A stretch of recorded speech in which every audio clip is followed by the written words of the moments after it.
Murtala Muhammed. Ewo ahumano. So, honorable, good morning. Good morning, my brother, and good morning to your cherished listener. Me patron to say. Good. Yansu yahuye pa. Say minority mo decision on finance ministry standing saying. On says that decision no. You take the decision to get the Minister for Finance removed not today. The time of appointment. Nami, I was against the appointment. I say time they are more approval on. I had a problem with it. Now, if you remember, Nami was little problem with my brother Okujeto on the matter of the appointment committee. Time they also honored the was virtual executive house. And say I raised the issue that na appointment committee no the time the our problem on recently, then there would have been one person voting against the approval of Ken Oforiatta. Now you pay standard orders. If you have even one person voting against the nomination of a minister, you then subject the approval of that minister to a debate and a voting. But when they went to the appointment committee, he was approved consensus decision, unanimous consensus.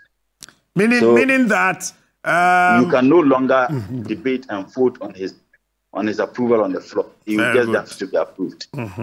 But when my brother Okujeto had problems with him, for example, he should have rescinded. So even if you have one person rescinded the standing orders, then you would have to vote to determine the fate of that. So when it came to the time to approve him by voice, I walked out of it. Me maintaining said the reason why this man is still the minister is because Nedin Oforiatta. When the MPP won election in 2016, if you remember, we granted several interviews. And I represent my party on TV and radio. I made a public pronouncement that the best person who should have been appointed the Minister for Finance was Dr. Akutose. And the reason why I said that was because, one, Dr.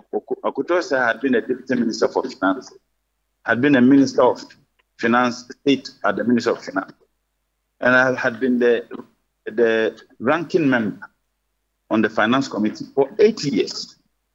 So if there was anybody within the NP who was better qualified to make the Minister for Finance, was Akutose. But Akutose is not a Oforiatta. So that was the reason. Now, I want you to tell me one thing. Can there be any success story by this minister? Just one success story. But you see, it is not just the minister. Before fish start rotting, where does the rotting start? Hello? I'm here. I'm listening. Where does the rotting of it start? Where does it start? It starts from the head. Exactly. So the president has to go. The vice president has to go. In serious democracy, we should be making move for the impeachment. And I want to assure you, some of us will begin the process of impeachment of this incompetent president. We will begin that process. And because when do you think it will be the right time for you to begin the process? In fact, I'm still talking to some of our colleagues, and I'm talking to some of our colleagues from the MPP. I want them to have the courage to join us to beat him. You know, when he was the Minister of Finance was going to be approved in 2021, there were a lot of people in NDC who said, oh, let's approve him because he has created a mess. And some of us said no. So that time it was NDC MPP. But today it is about Ghana. That man has violated a lot of financial laws and regulations. The Petroleum Revenue Management Act, he took monies from it for President Nanado's cathedral without parliamentary approval. He has admitted on the floor of Parliament that he's a beneficiary of the bonds because his company and that of Elubuahin serves as transactional advisors, and they have made over $200 million.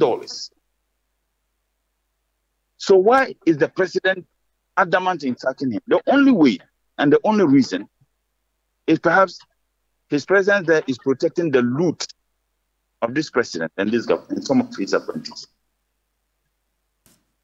And thank God that this statement and this press conference and demand, more or less, is now being made by our colleagues in the